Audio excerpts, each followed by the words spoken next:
Hi, this is PD at BurgZerg Arcade at BurgZergArcade.com, and today I wanted to do a quick update on my YouTube channel.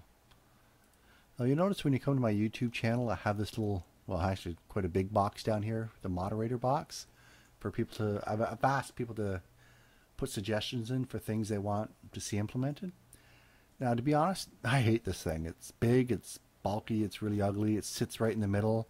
Sure, I can move it to the top, but then you have to scroll down even just to see what the latest video is or the playlists.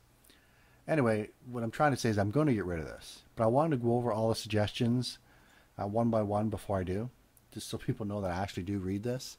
So let's just go over them. So the first one, how to do an inventory. Yeah, we'll be adding an inventory to our little hack and slash demo, so we'll do that. Or a good pause menu. Now, I'm not going to be implementing a pause menu in this tutorial. I don't really see a place where we'd want that, but it's not hard to do, and I've added it to quite a few different games that I have made in the past. So that's probably just going to be a quick tutorial. When I have time, I'll sit down and run through for you. Basically, GUI stuff that most games have: inventory, equipment your player has equipped. That to me is just part of the inventory, so we'll be covering that. And store options. Walk up to someone and click. Be able to buy stuff. I wasn't originally going to put an NPC in the game, but we can do that. That's really not that hard. Okay, so the next one. Game AI programming structure. Some sort of frame for how to build the architecture for our game AI. Example, how to make an FSM, the finite state machine. We will be using finite state machines when we get over to the mob AI, and we'll probably be using them in a few other places too. Now there's other ways to do them, and there's tons of arguments and debate over which system is better. I'm going to be using the finite state machine, not because I believe it's the best, but because it's very simple to implement, and for people who are new to finite state machines, it's going to be really easy. So we'll be doing that. How to select an item by clicking it. If you mean like an item in your backpack, we'll be covering that in the inventory and equipment. If you mean selecting a mob, when we do the NPC, I'll leave the system open enough that you should easily be able to adapt it to targeting a mob. A lot of people argue that they'd rather be able to click on a mob on the screen instead of using something like the tab key to tab around to get it, especially if there's like 50 mobs on the screen and they say it's just easier to click the mob. I generally disagree, because when you have 50 or so mobs on the screen, trying to click the one that you need exactly can be pretty hard. But I will do a target by clicking, and you can just adapt that if you want it. So how to apply your physics skills into the game, and which equations the functions in Unity 3D do correspond. So I'm going to assume you're talking about the physics in Unity 3D. Since I'm actually debating on taking this game to an online version, nothing huge like an MMO, at most maybe a small clone of Diablo. I'm not going to be using physics, because physics over the internet is just a huge headache. It's basically just, I'm not going to do it. It's a no-no.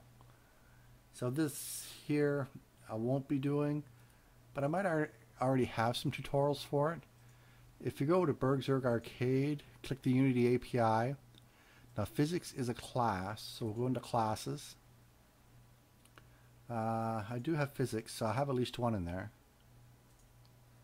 Okay, I've only covered physics raycast, but if you click it, you'll get a list of all the tutorials on the site and what they've been rated by our users. Obstacle Voice is actually a really good one. I recommend everyone watches it. I actually recommend everyone watches the whole series that comes with this. But I have a few. I'll add more to the physics section as I get a chance to fill it out a bit more. But right now, this tutorial's pretty much eating up all my free time between that and the website. Actually, for those who haven't seen the official documentation, I'll show you how you get to it, just in case you don't know. So I've opened up Unity here, and if you go up to the help manual, you notice you have the Unity manual, reference manual, scripting manual, forms, the welcome screen, release notes, report a problem. If you go to the scripting manual and click it, this will bring you to the Unity scripting documentation. Now, whatever you're looking for. So we're looking how to do a raycast. Let's type that in. There you go. There's all the raycasts that you can do in Unity. But let's get a little bit more specific. We're looking for the physics raycast. So physics.raycast. And there we go. It's the first one. And you click on it and it'll show you, most of the examples are in JavaScript right now, which is fine because converting it to C# isn't really that bad. Most of the time it's just a case of adding a new in front of a data type. You won't be able to use var. You'll actually have to say what it's going to be. But all the documentation's there. You can click through, search for whatever you want. You should get used to this. This should be your first place you got to look. But we're getting off topic. What I wanted to talk about was this box. So actually that covers it all. So I just want to let you know that this is disappearing, but I have read them all. And we'll be doing all of them except this one. In this tutorial anyway. And the pause menu. I'll make a separate quick tutorial for that. Actually, speaking of tutorials, just to pimp the website a bit, if you actually come over to BurgZergArcade.com, we actually have a tutorial section where if you click on it, it'll give you a list of all the tutorial series that we have on Unity 3D and a few other things too, like Maya.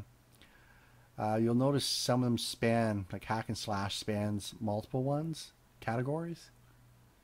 But if you're looking for more tutorials, here's a good spot to look. That's what I'm basically trying to say. And also don't forget to check out our Unity API because we actually have quite a few things listed in there. But I'll see you in the next tutorial. Thanks for listening. Bye-bye.